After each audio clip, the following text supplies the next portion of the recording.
မင်္ဂလာပါကျွန်တော်ကဒီဇိုင်နာအိတ်လင်းပါ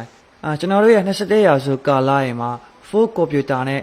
electronic အပစ္စည်းအမျိုးစုံကိုလူတွေကအသုံးပြုလာကြပါတော့ကျွန်တော်ဒီအဲ့ဒီစက်ပစ္စည်းနဲ့ချိတ်ဆက်အသုံးပြုရ Bluetooth ဆိုတဲ့အရာလေးကိုလူတွေကသိကြမယ်တင်ရဲ့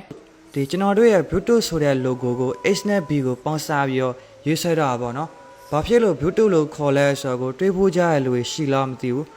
လူအများစုကထင်ကြပါ Bluetooth ဆိုတဲ့နာမည်ကိုဒီဇိုင်နာတယောက်ကပေးတာဆိုပြီးတော့ထင်ကြပါပေါ့အမှန်ကအဲ့လိုမဟုတ်ဘူးဗျ Bluetooth ဆိုတာကသွားတဲ့ချမ်းနာမည်ပေါ့နော်အဲ့ဒီသွားရှင်ဘင်တယောက်ကပိုင်ရသွားကိုအဆွဲပြုတ်ပြီးတော့နာမည်ပေးတာပေါ့အဲ့ဘင်ရဲ့နာမည်က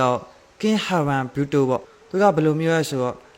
Devon နဲ့ Norway နှစ်နိုင်ငံကိုပေါင်းစည်းသိမ်းမြစေရဲ့ဘင်တပေါက်ဆိုပြီးတော့လဲသူကလူသိမြပေါ့နော်သူရဲ့နာမည်ကိုအဆွဲပြုတ်ပြီးတော့ကွန်ပျူတာနဲ့ mobile phone ကိရိယာတွေကိုချိတ်ဆက်သုံးပြုရတဲ့နည်းပညာလေးကိုBluetooth ဆိုပြီးတော့တီထွင်သူကနာမည်ပေးခဲ့ပါကျွန်တော်တို့ရဲ့ဒီ Bluetooth ဆိုတဲ့ logo ကိုလည်း Haran Bluetooth ကိုယူပြီးတော့ H နဲ့ B ကိုပေါင်းစပ်ပြီးတော့ရေးဆွဲထားတာပေါ့နော် Bluetooth ကို1999ခုနှစ်မှာဒီအသုံးပြုဖို့တင်သွင်းခဲ့ပြီးတော့1998ခုနှစ်ရောက်ရဲ့အခြေမှာတော့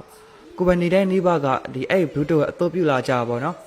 ကျွန်တော်အခု share လုပ်ပေးသွားတာလေးကိုအားလုံးပဲသဘောကျမယ်ထင်ပါတယ်ဆိုတော့ကျွန်တော်ဒီ video ကဒီလောက်ပါဗျ